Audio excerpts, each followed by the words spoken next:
Bismillah. Assalamualaikum warahmatullahi wabarakatuh.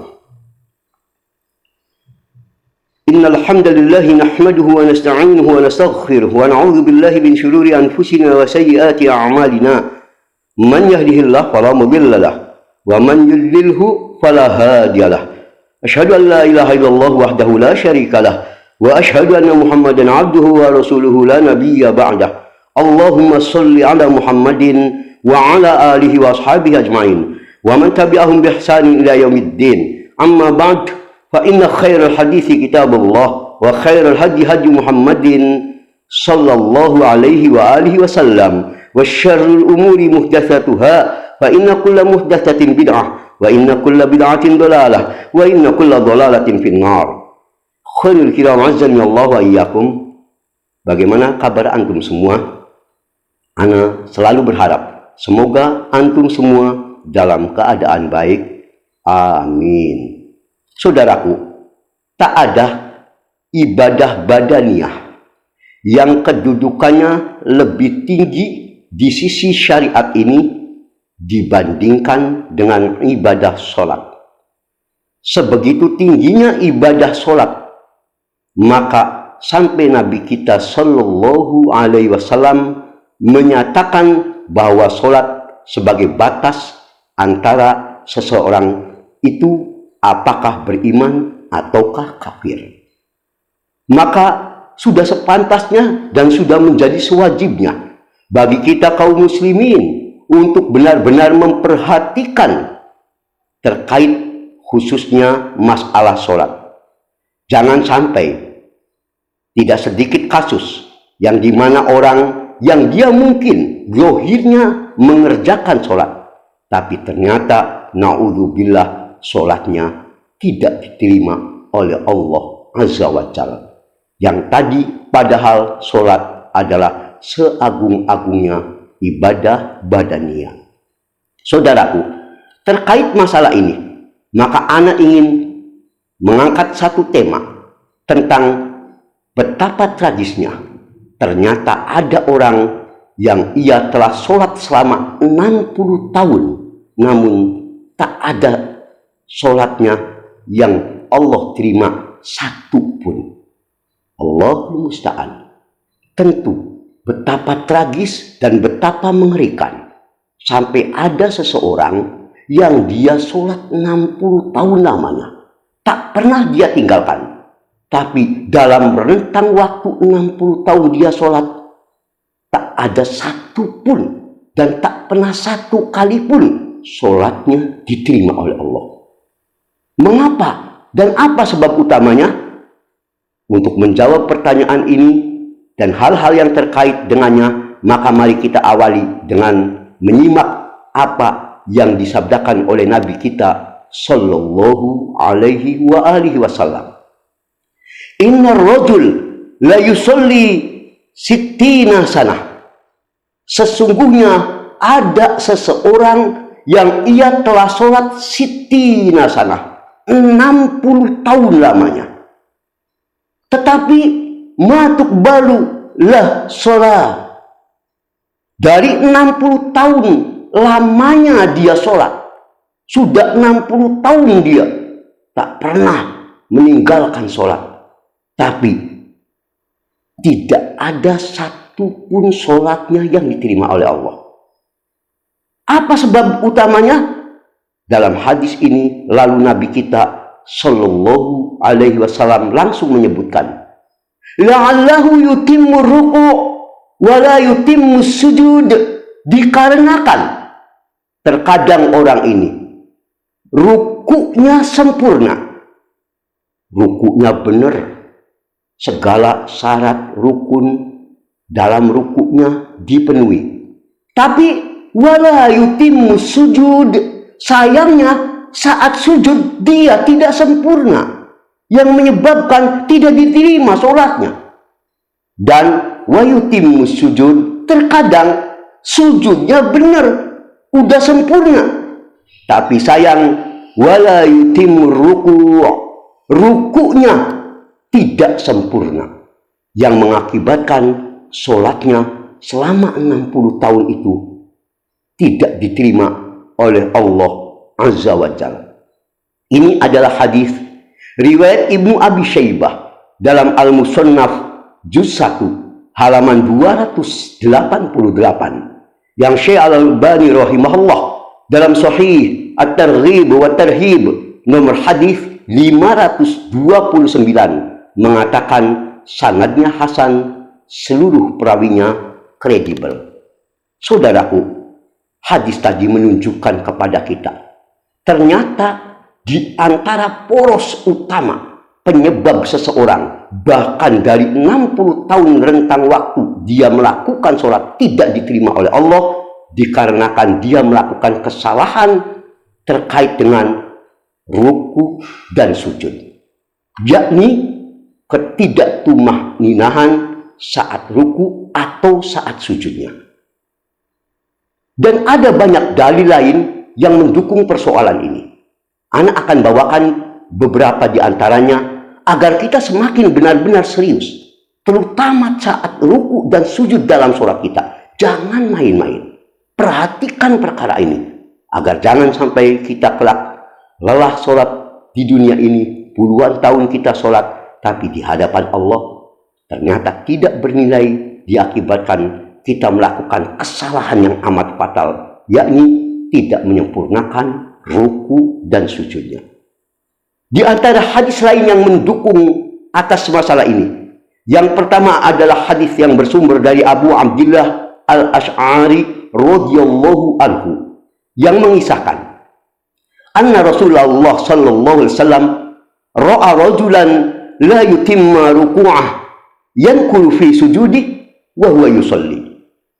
Maksudnya, suatu ketika Rasulullah sallallahu alaihi wasallam melihat ada seseorang yang dalam sholatnya dia tidak menyempurnakan rukuknya dan saat sujudnya dia melakukan patukan, yaitu seperti burung atau ayam yang mematuk. Apa yang dimaksud saat sujud seperti hewan yang mematuk nanti akan Anda jelaskan di bawah. Jadi orang ini melakukan dua kesalahan yang disebut hadis ini, yaitu la yutim, tidak menyempurnakan rukunya, dan yang kedua adalah dia mematuk saat sujudnya seperti ayam yang mematuk saat mencari makanan, yang seperti akan anak sebutkan dalam sujudnya itu. Faqala Rasulullah sallallahu alaihi wa alihi wasallam, melihat adegan ini, maka Rasulullah sallallahu alaihi wa alihi wasallam langsung berkomentar, "Lau mata hadza ala hali." Kalau saja orang ini mati dalam keadaan cara sholatnya model begini, cara sholat rukuknya enggak sempurna, kalau sujud seperti ayam yang sedang mematuk, maka mata ala ghairi millati Muhammadin sallallahu alaihi wa alihi wasallam, matilah orang ini di luar agama Muhammad sallallahu alaihi wa alihi wasallam. Hadis ini diriwayatkan oleh Tabrani dalam Al-Kabir nomor hadis 3840.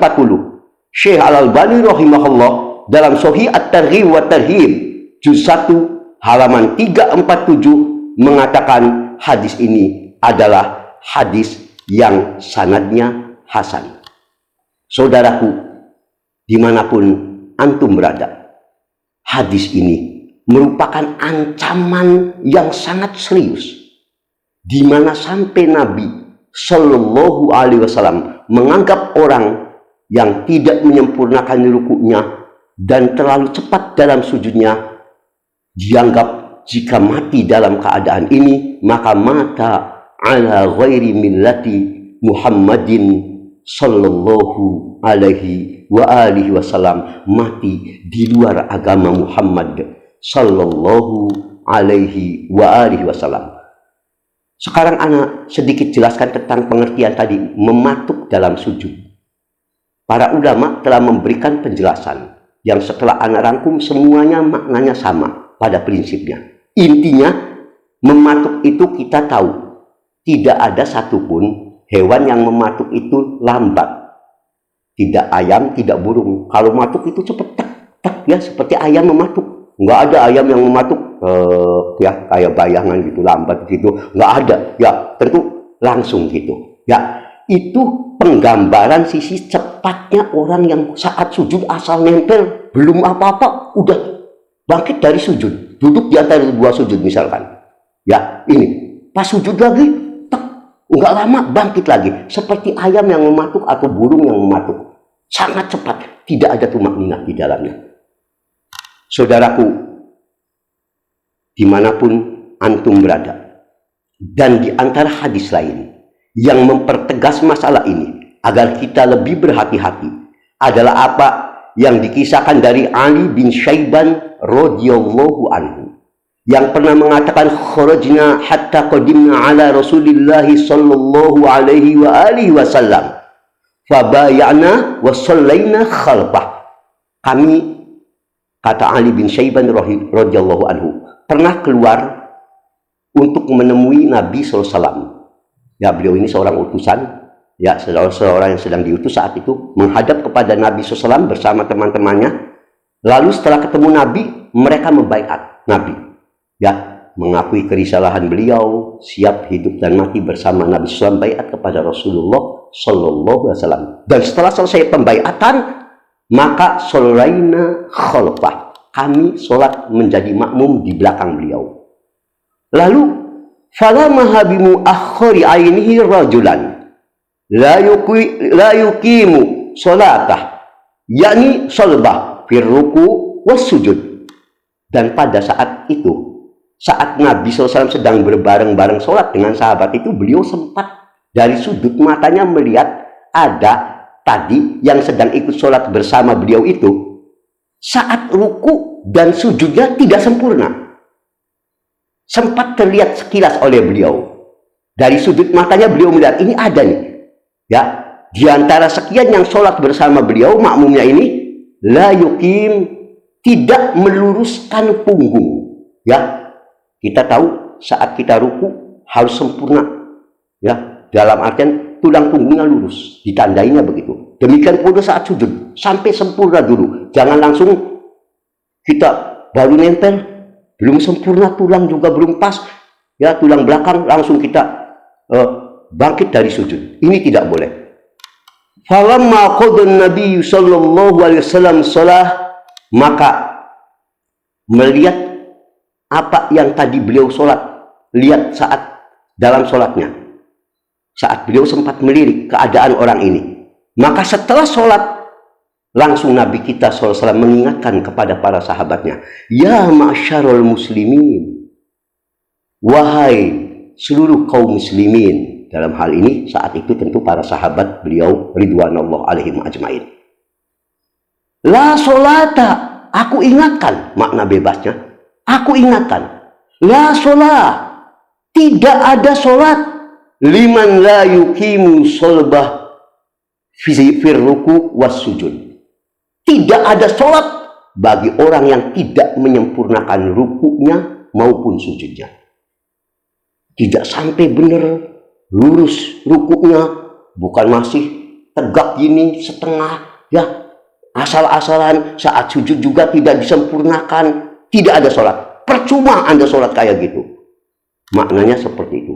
Hadis ini adalah hadis riwayat Ibnu Majah nomor hadis 718. Syekh Al-Albani rahimahullah dalam Shahihul Jami' nomor hadis 7977 mengatakan hadis ini sahih.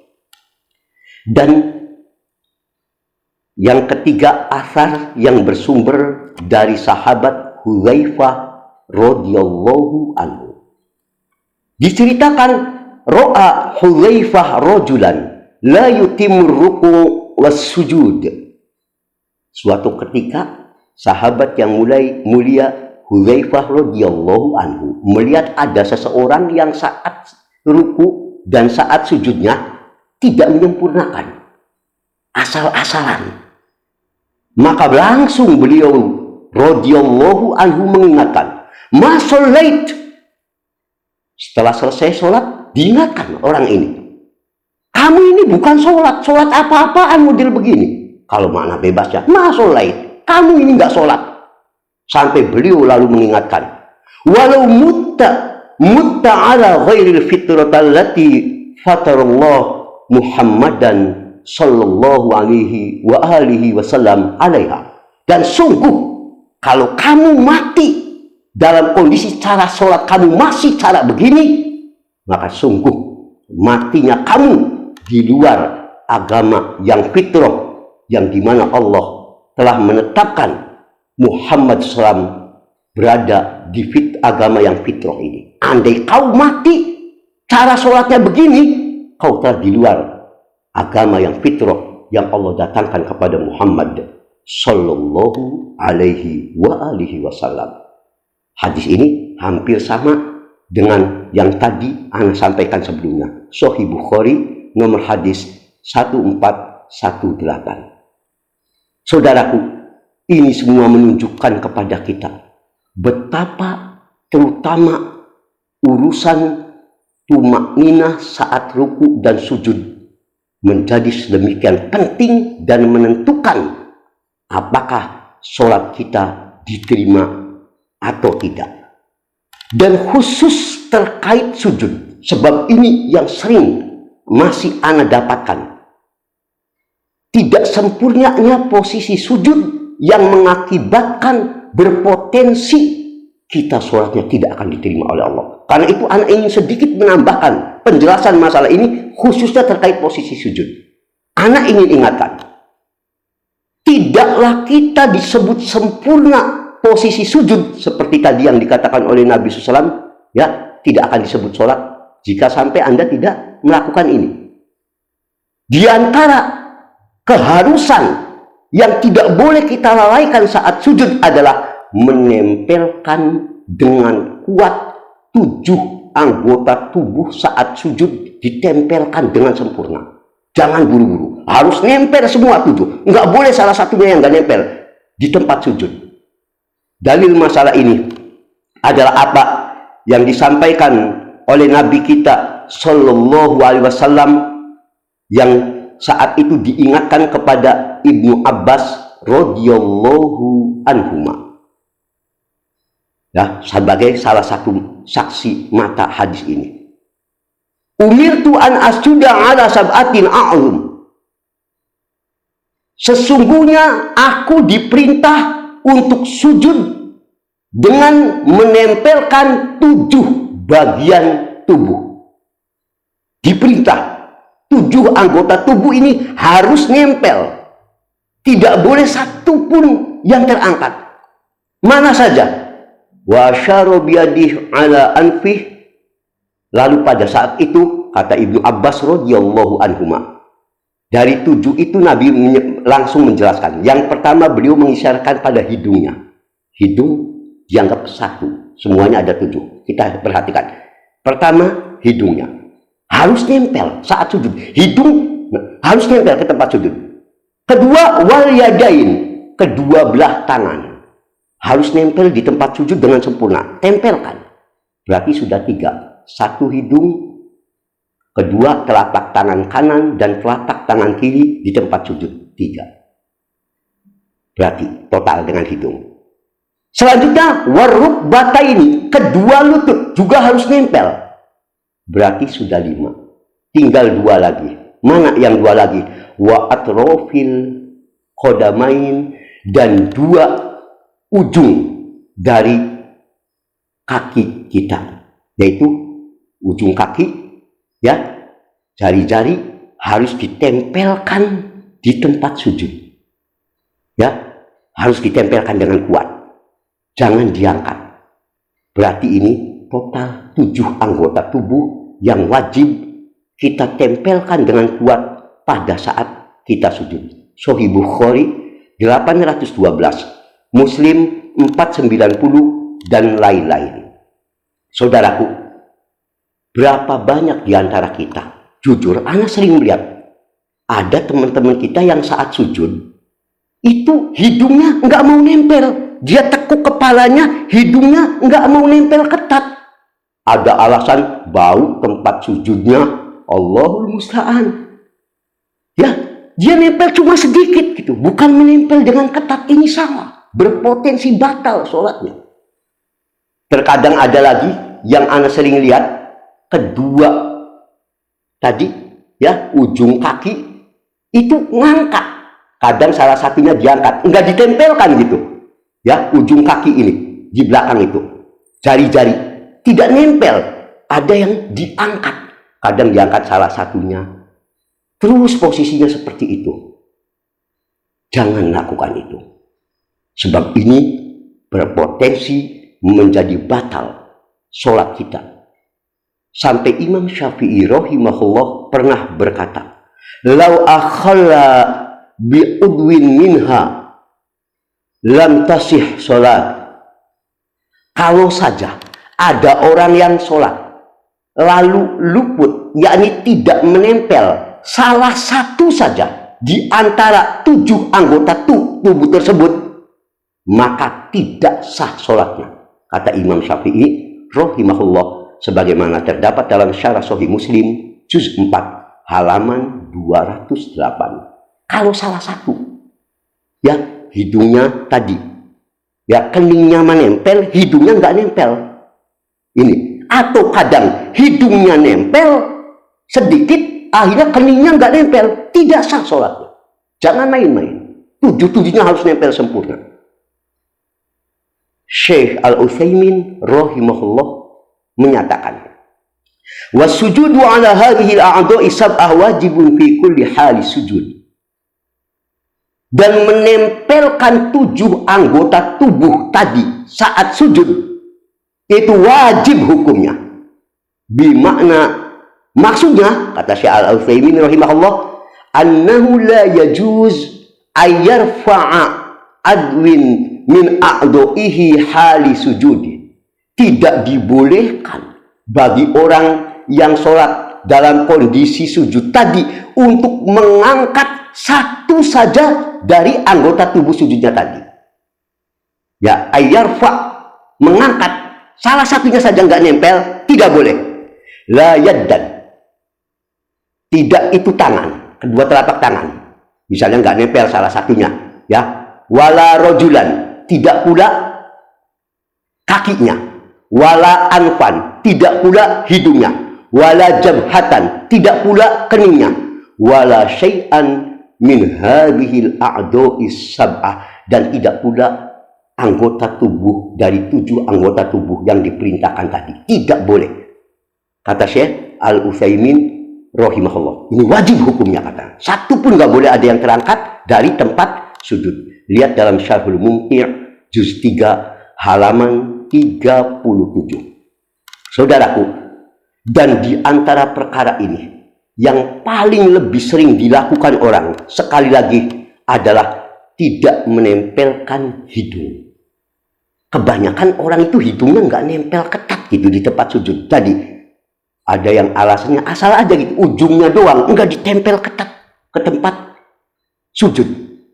Karena itu hal ini yang paling sering diperingatkan oleh para ulama. Bahkan juga diingatkan oleh Nabi kita Shallallahu Alaihi Wasallam dalam hadis riwayat Daraqutni nomor hadis 1304, yang hadis ini sebetulnya mursal tapi lalu memiliki pendukung lain, sehingga Syekh Al-Albani mengatakan hadis ini adalah hadis yang kuat. Lihat dalam Aslu Sifat Salat Nabi Sallallahu Alaihi Wasallam min takbiri ila salam ka'annaka taroha juz 2 halaman 733 sampai 744. 733 sampai 744 penjelasan lebih lengkapnya, di mana Nabi kita SAW mengatakan, la solata liman la yusibu anfah minal ard. Tidak sah solat bagi yang tidak menempelkan hidungnya di tempat sujud tadi. La solata liman la yusibu anfah.